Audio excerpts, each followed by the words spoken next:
श्री गणेशाय नमः। श्रीमद्भागवत पुराणम चतुर्थ अथाष्टदशो अध्याय पृथ्वी दोहन। श्री मैत्रेय जी कहते हैं कि विदुर जी, इस समय महाराज पृथु के होठ क्रोध से कांप रहे थे।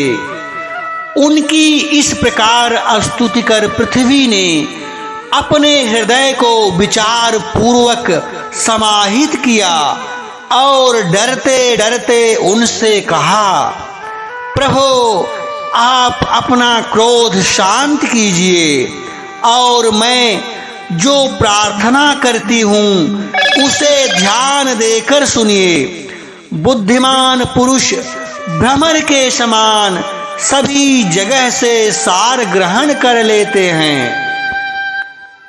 तत्वदर्शी मुनियों ने इस लोक और परलोक में मनुष्यों का कल्याण करने के लिए कृषि, अग्निहोत्र आदि बहुत से उपाय निकाले हैं और काम के लिए ही हैं। उन प्राचीन ऋषियों के बताए हुए उपायों का समय भी जो पुरुष श्रद्धा पूर्वक भली भांति आचरण करता है वह सुगमता से अभिष्ट फल प्राप्त कर लेता है, परंतु जो अज्ञानी पुरुष उनका अनादर करके अपने मनः कल्पित उपायों का आश्रय लेता है उसके सभी उपाय और प्रयत्न बार बार निष्फल होते रहते हैं। राजन, पूर्व काल में ब्रह्मा जी ने जिस धान्य आदि को उत्पन्न किया था, मैंने देखा कि यम नियमादि व्रतों का पालन न करने वाले दुराचारी लोग भी उन्हें खाए जा रहे हैं। लोक रक्षक राजा लोगों ने मेरा पालन और आदर करना छोड़ दिया, इसीलिए सब लोग चोरों के समान हो गए हैं। इसी से यज्ञ के लिए औषधियों को मैंने अपने में छिपा लिया। अब अधिक समय हो जाने से अवश्य ही वे धान्य मेरे उदर में जीर्ण हो गए हैं। आप उन्हें पूर्वाचार्यों के बतलाए हुए उपाय से निकाल लीजिए। लोकपालक वीर, यदि आपको समस्त प्राणियों के अभिष्ट एवं बल की वृद्धि करने वाले अन्न की आवश्यकता है तो आप मेरे योग्य बछड़ा, दोहन पात्र और दुहने वालों की व्यवस्था कीजिए। मैं उस बछड़े के श्रेह में पिन्हाकर दूध के रूप में आपको सभी अभिष्ट वस्तुएं दे दूंगी। राजन, एक बात और है, आपको मुझे समतल करना होगा जिससे कि वर्षा ऋतु बीत जाने पर भी मेरे ऊपर इंद्र का वर्षाया हुआ जल सर्वत्र बना रहे, मेरे भीतर की आर्द्रता सूखने न पाए।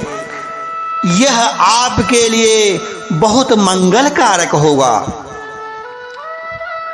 पृथ्वी के कहे हुए ये प्रेम प्रिय और हितकारी वचन स्वीकार कर महाराज पृथु ने स्वयंभुव मनु को बछड़ा अपने हाथ में ही समस्त धान्यों को दुह लिया। पृथु के समान अन्य विज्ञजन भी इस जगह से सार ग्रहण कर लेते हैं।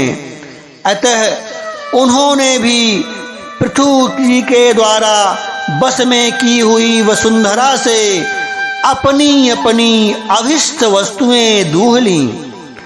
ऋषियों ने बृहस्पति जी को बछड़ा बनाकर इंद्रिय, वाणी, मन और स्रोत रूप मात्र में पृथ्वी देवी से वेद रूप पवित्र दूध दुहा।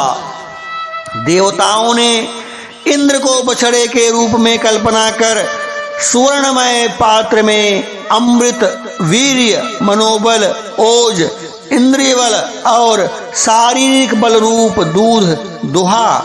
दैत्य और दानवों ने असुर श्रेष्ठ प्रहलाद जी को वत्स बनाकर लोहे के पात्र में मदिरा और आशव, ताड़ी आदि रूप दूध दुहा। गंधर्व और अप्सराओं ने विश्वावसु को बछड़ा बनाकर कमल रूप पात्र में संगीत, माधुर्य और सौंदर्य रूप दूध दुहा। श्राद्ध के अधिष्ठाता महाभाग पितृगण ने आर्यमा नाम के पितृश्वर को वत्स बनाया तथा मिट्टी के कच्चे पात्र में श्रद्धा पूर्वक काव्य पितरों को अर्पित किया जाने वाला अन्न रूप दूध दुह लिया। फिर कपिल देव जी को बछड़ा बनाकर आकाश रूप पात्र में सिद्धों ने, अणिमादि अष्ट सिद्धि तथा विद्याधरों ने आकाश गमन आदि विद्याओं को दुहा। किम पुरुषादि अन्य मायावियों ने मय दानव को बछड़ा बनाया तथा अंतर्धान होना, विचित्र रूप धारण कर लेना आदि संकल्पमयी मायाओं को दुग्ध रूप से दुहा। इसी प्रकार यक्ष, राक्षस तथा भूत पिशाचादि मांसाहारियों ने भूतनाथ रुद्र को बछड़ा बनाकर कपाल रूप पात्र में रुधिरारा स्वरूप दूध दुहा। बिना फण वाले सांप, नाग और बिच्छू आदि विषैले जंतुओं ने तक्षक को बछड़ा बनाकर मुख रूप पात्र से विष रूप दूध दुहा। पशुओं ने भगवान रुद्र के वाहन बैल को वत्स बनाकर वन रूप पात्र में तृण रूप दूध दुहा। बड़ी बड़ी दाढ़ों वाले मांसभक्षी जीवों ने सिंह रूप बछड़े के द्वारा अपने शरीर रूप पात्र में कच्चा मांस रूप दूध दुहा तथा गरुण जी को वत्स बनाकर पक्षियों ने कीट पतंगादि चर्य और फलादि अचर पदार्थों को दुग्ध रूप से दुहा। वृक्षों ने वत्स को, बट को वत्स बनाकर अनेक प्रकार का रस रूप दुहा तथा और पर्वतों ने हिमालय रूप बछड़े के द्वारा अपने शिखर रूप पात्रों में अनेक प्रकार की धातुओं को दुहा। पृथ्वी तो अभिष्ट वस्तुओं को देने वाली है और इस समय वह पृथु जी के अधीन थी, अतः उससे सभी ने अपनी अपनी जाति के मुखिया को बछड़ा बनाकर अलग अलग पात्रों में भिन्न भिन्न प्रकार के पदार्थों को दूध रूप में दुह लिया। कुरुश्रेष्ठ विदुर जी इस प्रकार पृथु आदि सभी अन्न भोजनियों के भिन्न भिन्न दोहन पात्र और वत्सों के द्वारा अपने अपने विभिन्न अन्न रूप दूध पृथ्वी से दुहे। इससे महाराज पृथु ऐसे प्रसन्न हुए कि सर्व काम दुहा पृथ्वी के प्रति उनका पुत्री के समान स्नेह हो गया और उसे उन्होंने अपनी कन्या के रूप में स्वीकार कर लिया। फिर राजाधिराज पृथु ने अपने धनुष की नोक से पर्वतों को फोड़कर इस सारे भूमंडल को प्रायः समतल कर दिया। वे पिता के समान अपनी प्रजा के पालन पोषण की व्यवस्था में लगे हुए थे। उन्होंने इस समतल भूमि में प्रजा वर्ग के लिए जहाँ तहाँ यथा योग्य निवास स्थानों का विभाग किया। अनेकों गांव, कस्बे, नगर, दुर्ग, अहिरों की बस्ती, पशुओं के रहने के स्थान, छावनियाँ, खाने, किसानों के गांव और पहाड़ों की तलहटी के गांव बसाए। महाराज पृथु ने पहले इस पृथ्वी तल पर पुर ग्रामादि विभाग नहीं था। सब लोग अपने अपने सुविधे के अनुसार बेखटके जहां तहां बस जाते थे।